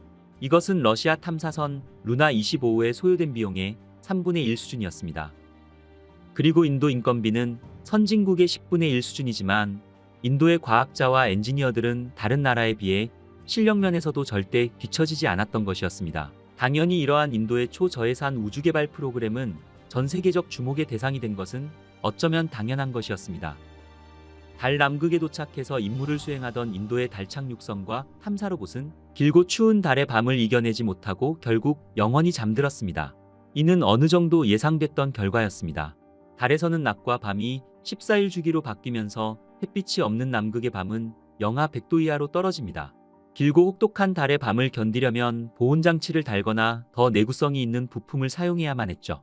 하지만 그만큼 비용과 탐사선의 무게 등 복잡성이 커져서 찬드라얀 3호에는 보온장치를 추가하지 못했죠. 인도 우주연구기구 ISRO는 이런 장치 없이 비크람과 프라기안이 달의 밤을 이겨내길 기도하였습니다. 하지만 태양이 다시 떠오르는 방향으로 태양전지를 맞춘 채 휴면 모드에 들어간 찬드리안 3호와는 더 이상 교신을 이뤄질 수 없었죠. 인류 최초 달남극에 착륙한 찬드리안 3호는 달남극에서 영원히 잠들었습니다. 이번 탐사 활동에서 가장 큰 성과는 달남극의 표면 온도를 직접 측정했다는 점이었습니다. 측정 결과 달 표면 아래 8cm 깊이의 토양 온도는 영하 10도인 반면 달 표면은 예상보다 높은 영상 60도 이하로 나타난 것이었습니다. 이는 8cm 간격을 두고 60도라는 극명한 온도 차이를 보일 정도로 달 표토의 열전 도률이 극히 낮다는 걸 뜻하였습니다. 이번 탐사 활동은 미래의 유인 탐사에 매우 유익한 정보입니다. 이것은 달의 지하기지를 구축할 경우 지표면의 극단적인 온도 변화를 차단할 수 있기 때문이었죠. 우리는 지구에서 가장 가까운 달에 대해서조차 아직 모르는 부분이 많습니다. 하지만 가까운 달에서 필요한 기술들을 검증한 이후 인류는 화성으로 향하게 될 것입니다. 인류의 우주 진출을 위한 준비는 지금도 단계별로 철저히 이루어지고 있으니까 말이죠. 달은 우리에게 미지의 영역이었지만 과학이 발달되면서 우리는 달에 닿을 수 있게 되었습니다. 인류가 달의 첫 발자국을 살포시 남긴 역사적인 순간을 여러분들은 그려지시나요? 하지만 아무것도 모르고 달 착륙을 시도한다면 크게 다칠지도 모릅니다. 우리는 달 표면 사진과 실제 우주비행사들의 경험담을 통해 달에 도사리는 위협을 확인할 수 있었습니다. 오늘의 우주의 발견은 달에 도사리고 있는 무시무시한 것들과 인류가 달에 착륙하게 될 경우 벌어지는 일들에 대해서 알아보겠습니다.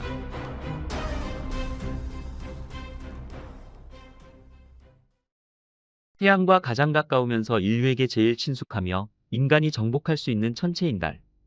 어렸을 때 상상으로 생각했던 떡방아를 찢는 토끼는 없지만 달에는 몇 가지 조심해야 할 물질들이 존재합니다. 우주복으로 아무리 몸을 보호하더라도 이 물질들은 꾸준히 우주비행사들을 괴롭혀왔죠. 달에서 가장 무서운 물질의 정체는 바로 달 표면에 자리 잡고 있는 수많은 먼지들입니다. 달에도 먼지가 있다는 사실을 알고 계셨나요? 흔히 레골리스라고 불리며 표면의 암석 부스러기와 먼지로 된 퍼석퍼석한 물질들의 층입니다. 달의 미세먼지는 매우 작은 알갱이로 이루어져 있습니다. 이 먼지 입자들의 크기는 지름이 대략 10마이크로미터에서 50마이크로미터로 아주 작으며 사람 머리카락 굵기의 10분의 1도 안 되는 아주 미세하게 이루어진 먼지들인 것입니다.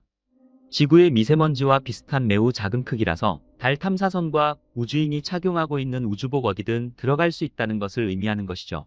이 먼지들은 수십억 년에 걸친 운석 충돌이 달 표면의 암석들을 반복적으로 충돌하면서 암석들이 부서지고 녹아 작은 유리 조각과 같은 광물 파편이 생성된 것입니다. 한마디로 달의 토양이라 말할 수 있는 것이죠. 우리가 살고 있는 지구에서는 암석이 깨져 작은 알갱이가 되면 비와 바람으로 침식이 되어 표면과 모서리 등이 둥글게 변하지만 달에는 대기나 자기장이 부족해 침식작용이 일어나지 않는 것입니다. 이것은 지구의 토양과는 달리 자연적인 침식작용이 없어 파편들의 날카로운 모서리가 그 형태를 유지하게 됩니다. 그리고 이런 입자들을 뭉치게 하는 물 또한 없고 매우 건조하기 때문에 달의 먼지 악마들은 아주 작은 크기의 날카로운 면도날처럼 되는 것입니다. 만약 이런 뾰족한 것들이 기계장치에 침투하게 되면 탐사선과 우주복의 생명장치에 큰 문제가 생기게 되는 것입니다. 또한 헬멧이 긁혀 시야를 방해받기도 하고 의뢰장비가 부족한 우주에서 우주비행사들이 자칫 잘못해 들이마실 경우 심한 재채기와 목 통증, 눈물이 나는 증상 등 각종 호흡기 질환을 유발하는 것이죠. 그리고 우주선에 동력을 공급하는 태양광 패널에 달라붙으면 태양빛으로 동력을 얻는 탐사기기의 발전 효율 또한 크게 떨어질 것입니다. 그리고 우주비행사가 흡입하게 될 경우 성면이나 화산재를 마신 듯한 영향이 있다고 봐도 무방하다고 말하고 있죠. 달에 발을 디딘 한 우주비행사는 달에서 가장 큰 장애물은 바로 달에 있는 먼지라고 표현할 정도였으니까 말이죠. 그리고 달 먼지에 노출되게 되면 폐와 뇌 세포의 DNA 손상 같은 엄청난 유독성 반응도 확인된 바 있습니다. 우주비행사들에게 이토록 유해한 물질인 달 먼지는 제거하려고 해도 완벽한 제거가 어렵습니다. 심지어 이 작고 날카로운 먼지들은 달에서 발생하는 정전기의 힘으로 공중에 둥둥 떠다니며 우주비행사들의 우주복에 들러붙기도 해서 더 위험합니다. 나사는 이 골칫덩어리를 제거하기 위해 월면토 제거 기술을 연구하기 시작하였죠. 먼지 제거 시스템은 EVA 중에 지속적으로 켜져 먼지가 묶이는 것을 방지하거나 우주비행사가 우주복에 먼지가 많이 쌓인 것을 발견했을 때도 수동으로 활성화할 수 있습니다. 단순하게 보이지만 이것은 날카로운 먼지의 위협에서 벗어날 수 있는 방법인 것이죠. 먼지 자체도 치명적이지만 정전기 또한 위험성이 큽니다. 나사는 먼지의 정전기도 문제가 되다 보니 다른 해결 방법도 고안해내었죠. 정전기 방지에 최적화된 친칠라 털에서 영감을 얻은 전도성 섬유와 UV 복사로 전력을 공급하는 전기 충전 브러시 등 공통적으로 전하를 사용해 먼지를 제거한다는 것입니다. 태양풍의 영향으로 발생하는 강력한 정전기는 인체와 기계에 치명적인 손상을 일으킵니다. 우리가 일상생활에서 흔히 겪을 수 있는 정전기는 간단한 마찰로도 쉽게 발생합니다. 다른 두 물체가 접촉하면 한쪽에 마이너스 전기가 이동합니다. 즉, 그 접촉한 경계면에서 전하가 이동하며 정전기가 발생하게 되는 것이죠. 달의 정전기 또한 태양에 노출된 달의 측면에는 먼지 입자가 엑스레이와 자외선에 노출되어 전자가 떨어져 나가고 먼지 입자 표면에는 양전하가 생성되게 되는 것입니다. 그리고 태양이 차단된 쪽에서는 반대 현상이 발생하게 되면서 태양풍에서 전자를 흡수하여 음전하를 띠는 것입니다. 이 입자의 양전하와 음전하는 달 표면의 정전기 전위를 생성하여 낮에는 10에서 20V, 밤이 되면 마이너스 200에서 3800V에 이르게 됩니다. 달의 먼지들은 우리가 살고 있는 지구상의 먼지와는 다른 차원으로 태양에서 나오는 복사열과 방사능을 지속적으로 받아 입자가 대전되고 더 끈적거리게 되며 심지어 달 공중으로도 쉽게 떠오르게 되는 것이었습니다. 달에는 주의해야 할 또 한 가지가 더 있습니다. 바로 달의 극지방에 숨겨져 있는 얼음이죠. 이런 말을 들으면 달에 어떻게 얼음이 있을 수 있냐며 말도 안 된다는 반응을 보이실 수도 있지만 사실 달 표면에는 우리가 생각지 못한 많은 물이 발견된 것입니다. 얼음이 있다는 사실을 처음으로 발견한 것은 극지방을 조사하던 나사의 탐사선이었습니다. 이것은 달의 가장 큰 분화구에서 발견되었죠. 그리고 10년 후에는 달 북극에서도 얼음을 탐지하였으며 오늘날에 추정하기로는 무려 수천억 톤에 달한다고 합니다. 냉정하고 차가워 보이는 달은 실제로도 얼음을 품고 있었던 것이었습니다. 그렇다면 대기가 없는 달에서 어떻게 얼음이 유지될 수 있었을까요? 그것은 달 분화구의 경사면에 있었습니다. 달의 분화구는 움푹 들어가 있어 수백만 년 동안 태양빛을 보지 못하는 사각지대가 존재하고 있습니다. 이 크레이터 사각지대는 햇빛이 닿지 않은 상태로 수백만 년 동안 얼어있는 상태를 유지할 수 있었던 것이었습니다. 10여 년 전에 과학자들은 달 표면을 관측하면서 물을 발견하게 되었으며 달은 직사광선이 비치는 달 부분의 표면 온도가 섭씨 127도를 기록한 반면 달 그림자가 있는 부분에서는 영하 240도까지 내려가죠. 이것은 얼음으로 둘러싸인 엔셀라두스의 표면과 같이 얼음이 생기기에 충분할 수준의 매우 낮은 온도인 것입니다. 달의 기울기는 황도면에서 약 5도 기울어져 있는데 일부 과학자들은 수십억 년 전 물을 함유한 혜성이 달 표면에 충돌하면서 극지방 분화구에 물이 모인 것이라고 추정하고 있는 것이죠. 하지만 물이 어떻게 나타났는지는 아직도 과학자들 사이에서도 갑론을박이 펼쳐지고 있습니다. 경사가 낮은 분화구 일부는 낮에도 햇빛을 보지 못한 상태를 유지하며 얼음은 사라지지 않고 비교적 따뜻한 시간대에도 얼음인 상태로 남습니다. 달에는 대기가 없다 보니 열을 분산시키기 어려워서 달의 표면이라도 온도가 각기 다른 것이죠. 과학자들에 따르면 햇빛이 내리쬐는 표면은 120도가량 될 만큼 온도가 높은 반면 그 옆 그늘진 분화구에서는 영하 210도를 유지하며 얼음이 그대로 증발되지 않고 존재할 수 있게 되는 것입니다. 달 남극의 온도는 영하 238도에 이르고 북극 분화구만 해도 영하 247도에 달합니다. 달에 있는 얼음을 잘만 활용한다면 좋은 자원이 되겠지만 사실상 달의 전기 때문에 수집 또한 어렵습니다. 달에는 최대 수십만 볼트에 이르는 전기가 흐르고 있습니다. 태양에서 날아오는 태양풍은 태양에서 발생하는 이온과 전자들을 달에 충돌시키며 달극지방을 수평으로 지나갑니다. 그리고 울퉁불퉁한 표면과 크고 작은 분화구 구덩이에 부딪히게 됩니다. 양전하 이온보다 1000배 가벼운 음전하 전자가 분화구 내부 벽과 바닥으로 돌진하면 표면에 음전하를 띠게 되고 전자가 이온보다 먼저 돌진하면서 전하의 차이가 형성되어 전기장이 형성되는 것입니다. 그리고 분화구 바닥과 내부 벽에는 음전하가 생성되지만 양전하를 띤 이온이 전기장으로 구동될 때까지 위쪽에는 양전하가 형성되는 것입니다. 이런 원리로 대단한 전압을 가진 전기가 생성되어 이것이 먼지와 결합하게 되면 앞서 설명한 정전기가 일어나게 되는 것입니다. 이와 같은 위험 요소들은 우리가 극지방을 탐사하게 될 때 조심스럽게 접근해야 할 이유인 것이죠. 그렇다면 2025년까지 우주인을 달에 보내는 아르테미스 계획에서도 달의 위험에서 우주 비행사를 보호해주는 우주복의 역할이 그만큼 중요한 것입니다. 우주복을 잘 관리하는 것도 우주 비행사의 역할이라고 할 수 있죠. 우주복의 휴대용 생명 보조 장치 PLSS는 배낭과 비슷하며 산소를 공급하고 체온이 유지되도록 돕는 등 우주 비행사의 소중한 생명을 지켜줍니다. 그리고 PGS는 비행사에게 적절한 압력을 유지해 진공 상태에서 생명을 지켜주고 잔해로부터 보호받습니다. 마치 다른 사람 집에 들어가려면 신중을 기해하듯이 달에 들어가려면 달이 내는 문제를 해결할 필요가 있으니 우주복은 치밀하게 설계될 수밖에 없는 것이죠. 전기가 많은 달에서도 우주 비행사가 감전을 당하지 않은 이유도 우주복으로 다 설명이 가능한 것입니다. 우주복은 전기를 방어하는 데 최적화되어 있습니다. 그렇다면 과연 위험 요소들을 막아주는 우주복은 어떻게 형태를 유지하고 관리될 수 있는 걸까요? 우주의 위험에서 인간을 구하는 우주복은 사실 노후될 만큼 노후되었습니다. 실제로 우주복은 70년대에 우주 왕복선 프로그램을 위해 디자인되어 현재까지 수리하고 관리하면서 사용되어 왔죠. 우주복을 바꾸려는 시도는 있었지만 자본금 문제 등 여러 복잡한 사정으로 오랫동안 개발되지 못했습니다. 하지만 아르테미스 미션과 함께 우주복 생산업체와 계약을 거치면서 40년 만에 드디어 새로운 우주복을 맞이했습니다. 약 40년이 되어서 세상으로 나올 만큼 오래 걸린 이유는 극한의 환경에서도 견뎌야 되기에 많은 연구와 자본이 뒤따라야 했기 때문이었습니다.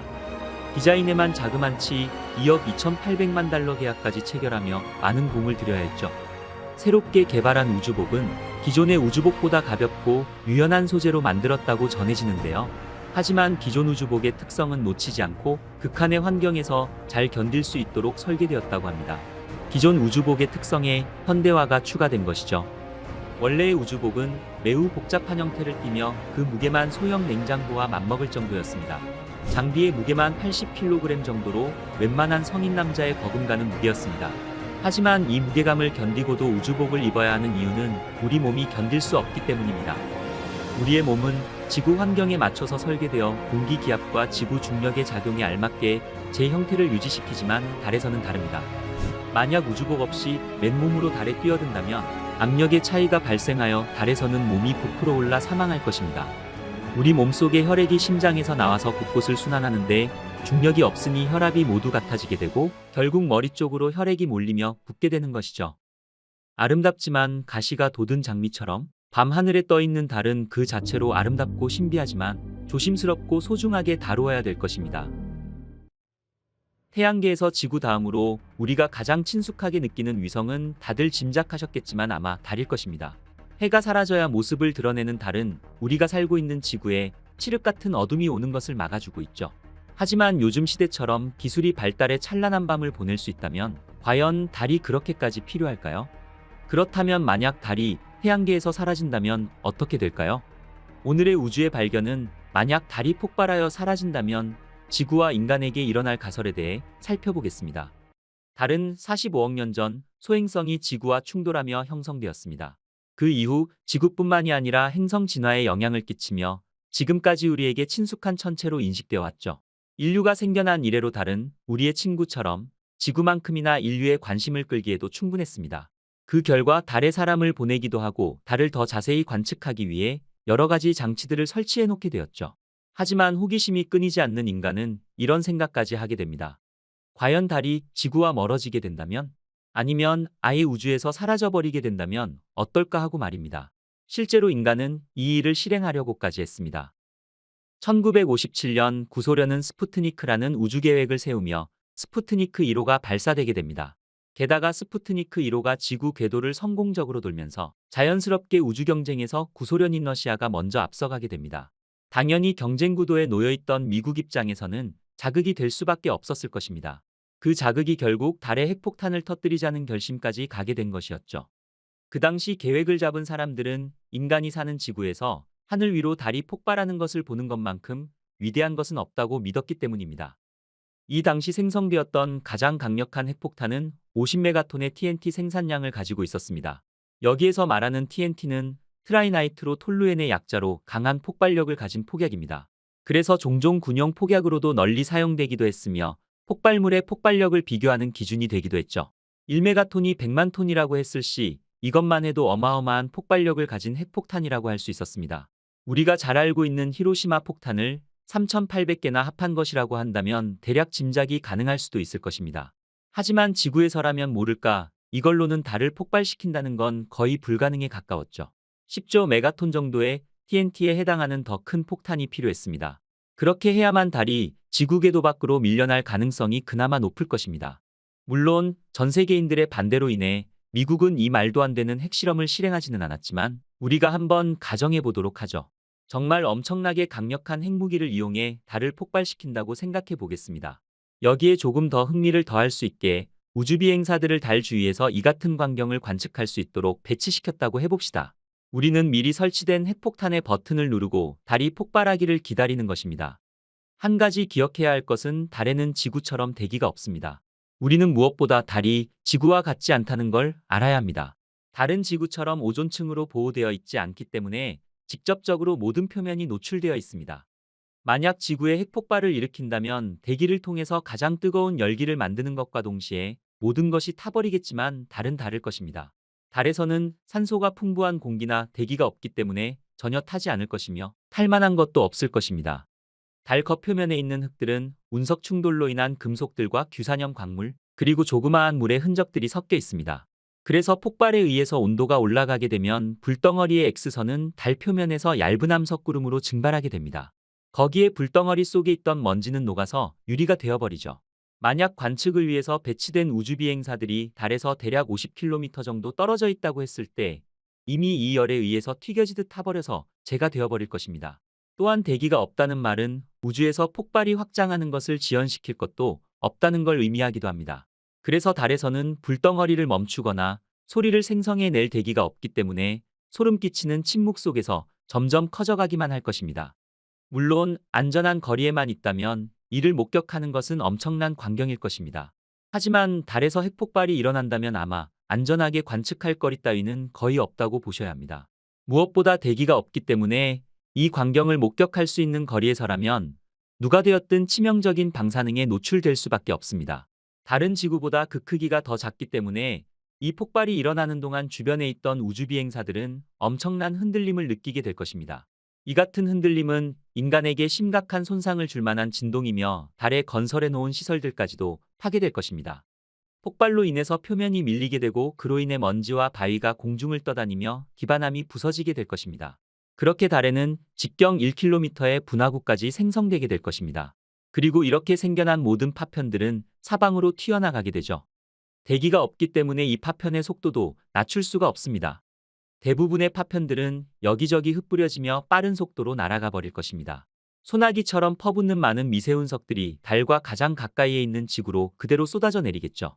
상당한 속도와 다양한 각도로 발사되는 이 미세운석들은 지구뿐만이 아니라 근처에서 관측 중이던 우주비행사들에게도 큰 피해를 끼칠 것입니다.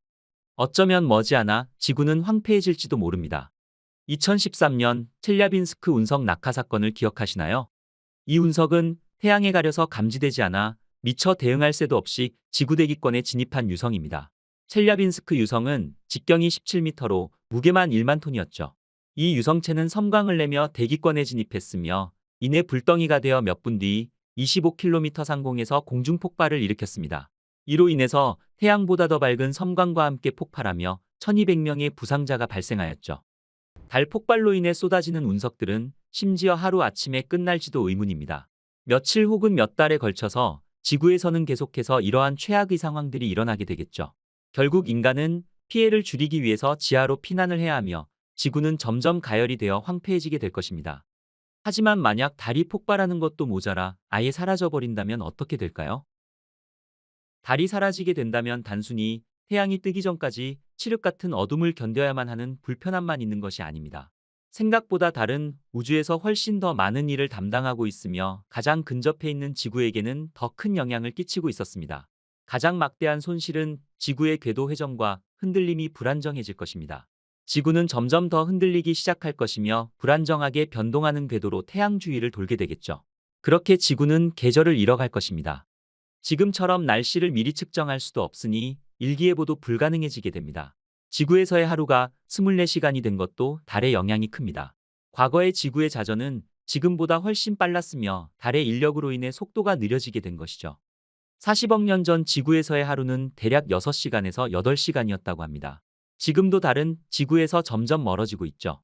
하루의 길이는 100년에 2.3m초씩 늘어나고 있으며 달은 매년 지구에서 1.5인치씩 멀어지고 있습니다. 게다가 달이 없다면 태양 궤도를 기준으로 지구의 자전축 기울기에도 많은 변화가 일어나게 됩니다. 현재 지구의 기울기는 달의 중력으로 인해 축을 중심으로 23.5도 정도 기울어져 있습니다. 만약 달이 사라지게 된다면 지구의 축은 10도에서 45도 사이에서 흔들릴 가능성이 높습니다. 물론 일부 전문가들은 목성이 지구의 기울기가 완전히 통제할 수 없을 정도의 방향으로 흔들리는 것을 막아줄 수 있다고 추정하고는 있지만, 그렇지만 지구는 10도만 기울어지게 되어도 기후와 계절에 큰 타격을 입을 수밖에 없습니다. 과거에도 지구의 기울기가 대략 1도에서 2도 정도 바뀐 시기가 있었다고 합니다. 과학자들은 이러한 전제를 통해서 이때가 지구의 빙하기를 일으켰을 수 있다고 추측하고 있죠. 그 정도로 지구에게는 태양의 궤도를 기준으로 각도가 어느 정도 기울어져 있는지도 상당히 중요할 수밖에 없는 것입니다. 지구의 자전축 기울기가 10도에서 45도로 기울어지게 된다면 어떤 영향을 미칠지는 명확하게 알기는 어렵습니다. 대략 짐작만 해본다고 해도 지구에 살고 있는 인간을 포함한 모든 생명체에게는 아무런 도움도 줄 수 없으며 오히려 악영향만 끼칠 수 있다고 합니다. 오죽하면 과학자들은 달이 생명체를 형성하는 데도 중요한 역할을 했을 수 있다고 믿는 것입니다. 결국 계절이 없게 되고 극단적인 기간만 존재하게 되며 지구는 위아래로 곧게 뻗어 있어서 1년 내내 밤과 낮의 길이가 동일하게 될 수 있다는 것이죠. 달 덕분에 지구의 자전축 기울기가 23.5도로 기울어져 있기 때문에 여름과 겨울처럼 날씨의 변화에도 적응할 수 있게 도와주는 것입니다. 이렇게 수백만 년 동안 상태를 유지해왔기 때문에 인간이 지구에서 살 수 있었고 많은 생명체들이 진화할 수 있게 된 것이죠. 무엇보다 달은 지구에 존재하는 모든 바다의 조수에도 큰 영향을 미치고 있습니다. 지금과 비교했을 때 달이 없다면 조수는 적어지게 되겠죠. 바다의 입장에서는 달보다 직경이 400배나 더 큰 태양의 인력에 의해서 지배될 것입니다. 그러면 더 고요해지게 되고 우리가 지금까지 보고 만지고 먹을 수 있던 모든 해양 생물들도 사라지게 될 것입니다. 태양의 거리 때문에 조수의 인력은 당기는 힘의 40%에 불과하기 때문에 바다의 거리 또한 400배 떨어져 있게 됩니다. 물론 달과 태양이 나란히 일직선이 될 때에도 일반적인 조수의 140배가 떨어져 있게 되지만 달이 사라져 버린다면 조수 패턴은 단순해질 수밖에 없게 되겠죠. 밀물과 썰물이 없는 것이 뭐가 그렇게 대단하다고 이럴까라고 생각하실 수도 있습니다. 하지만 조수의 패턴이 단순해진다는 것은 밀물과 썰물이 사라지게 된다는 것이며, 그럼 그로 인해서 생겨나고 생명을 유지하며 형성되었던 모든 생태계가 무너지게 된다는 것이죠. 여기에서 끝이 아닙니다. 바다뿐만 아니라 하늘을 나는 새나 숲에 사는 곤충들에게도 좋지만은 않은 일이 일어나게 됩니다. 앞서 말씀드린 대로 달로 인해서 지구의 자전 속도가 느려지고 지금과 같은 하루가 탄생했다고 했습니다. 반대로 생각하면 달이 없다면 당연히 지구는 점점 더 빠르게 회전하게 되겠죠. 그로 인해서 낮이 짧아지게 되며 바람까지 더 강력해지게 될 것입니다. 새와 곤충들은 거친 바람 속에서 살아남기 힘든 시간을 계속해서 보내게 됩니다. 그 강력하다던 공룡들도 지구 각도의 작은 움직임으로 인해 빙하기가 오게 되고 더 이상 살아남기 힘들어 멸종했다는 것만 봐도 자연이 생명에게 얼마나 큰 영향을 미치는지는 다들 아실 것입니다. 힘든 시간이 계속되면 생명은 살아남기 위해 진화를 하든 퇴화를 하든 둘 중 하나를 선택하게 될 것입니다. 하늘을 자유롭게 나는 새들도 견디기 힘든 바람이라면 인간의 삶에도 치명타를 입힐 수 있을 것입니다. 달이 없어지게 될 때 부는 바람의 풍속을 대략 짐작해보면 최대 480km/h 정도라고 합니다. 118km/h 이상부터 강한 태풍이라고 분류하고 있으며 194km/h 이상은 초강력 허리케인이 여기에 속한다고 보시면 됩니다. 2003년 강력한 피해를 끼쳤던 태풍 매미를 기억하시나요? 1분 평균 최대 속도가 77m/s였다고 하니 이걸 km/h로 환산하게 되면 277.2km/h가 됩니다. 이렇게만 봐도 480km/h가 얼마나 강력한지는 대략 짐작이 가능하시겠죠. 물론 우리 인간의 하루가 짧아지게 되면서 주말은 더 빨리 오는 일이 발생할 수도 있습니다. 달이 없어지면 우리에게도 좋은 일이 생기기는 할 것 같습니다. 대신 그만큼 주말은 빨리 가버리지 않을까요? 무엇보다 주말이 빨리 오게 하기 위해서 달을 없앤다면 인류가 감당해야 할 일은 너무나도 클 것입니다. 급격한 온도 변화로 농작물은 죽어가게 될 것이며 북쪽에서 온 거대한 빙하로 인류는 최악의 빙하기를 경험할 수도 있을 것입니다. 어쩌면 우리 후손들은 밤하늘을 비추는 단순한 빛이 아닌 달이 우리에게서 더 멀어지지 않기만을 바라야 할 것입니다. 지구로 달려들 수 있는 소행성의 충돌을 막아주기도 하는 달은 정말 좋은 지구의 친구가 아닐까요? 오늘의 우주의 발견은 달 정찰 궤도선인 LRO 탐사선이 수집한 실제 이미지 데이터를 사용해 달의 놀라운 광경들 중 일부를 재현한 영상입니다. 긴장을 풀고 편안히 앉아서 지구가 아닌 다른 세계의 실제 사진들을 보며 우주 여행을 떠나보겠습니다.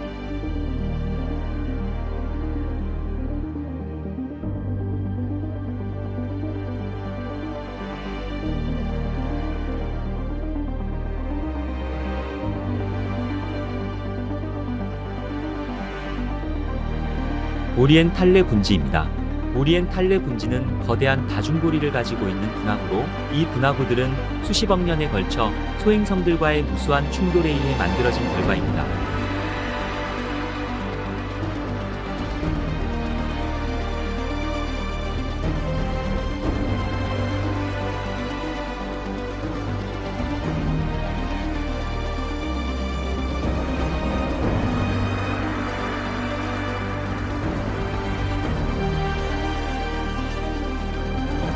세클턴 크레이터입니다.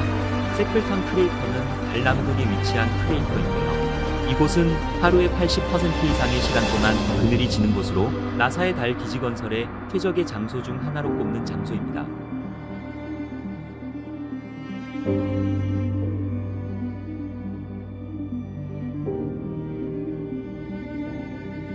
아이트켄 분지입니다.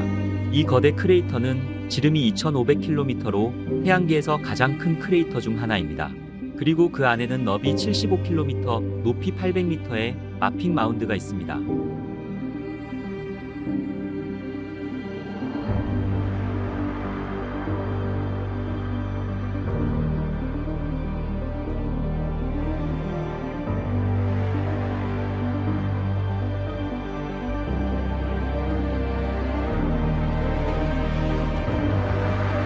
지구에서도 달을 관측할 때 쉽게 찾아볼 수 있는 티코 분화구입니다.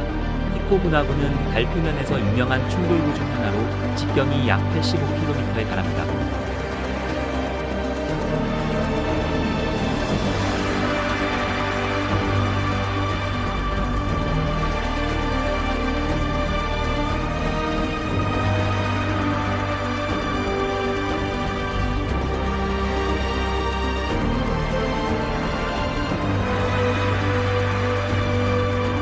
아리스타르코스 고원입니다.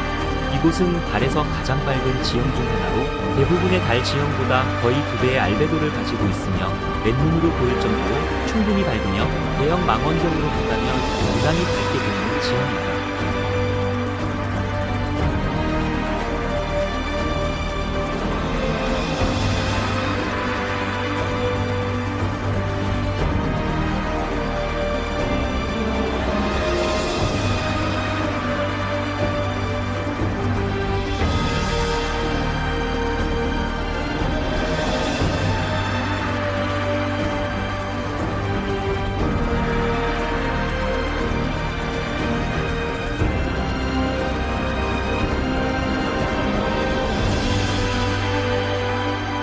함소자리 리트로 계곡입니다. 이곳은 달의 계곡으로 1972년 12월 아폴로 17호의 착륙지 역할을 한 곳입니다.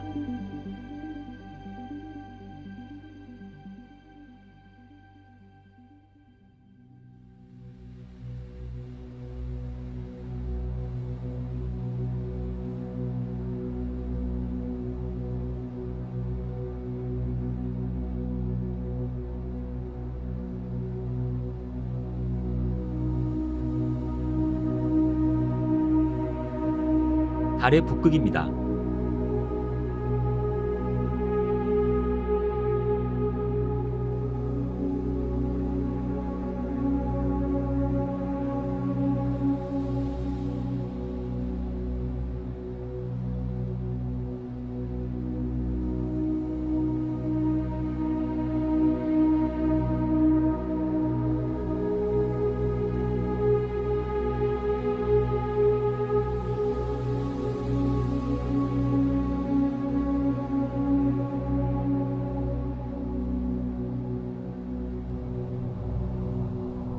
우리 우주는 조용하지 않습니다. 비록 우주 공간이 진공이라고 해서 소리가 없는 것은 아니죠. 하지만 우주는 우리가 살고 있는 일반적인 지구상의 공기처럼 음파를 전달하지는 않습니다. 그러나 일부 소리는 우주 공간에도 존재하지만 우리가 들을 수 없죠. 그러나 우리가 보낸 다양한 탐사선은 천체로부터의 무선 방출을 포착할 수 있습니다. 나사의 과학자들은 이러한 전자기 진동을 기록하고 이를 인간의 청각 범위 내의 소리로 전송할 수 있는 천문 간섭계라는 특수 장비를 설계하였죠. 자, 그럼 편안한 마음으로 우주가 우리에게 들려주는 흥미로운 소리들을 함께 들어보시죠.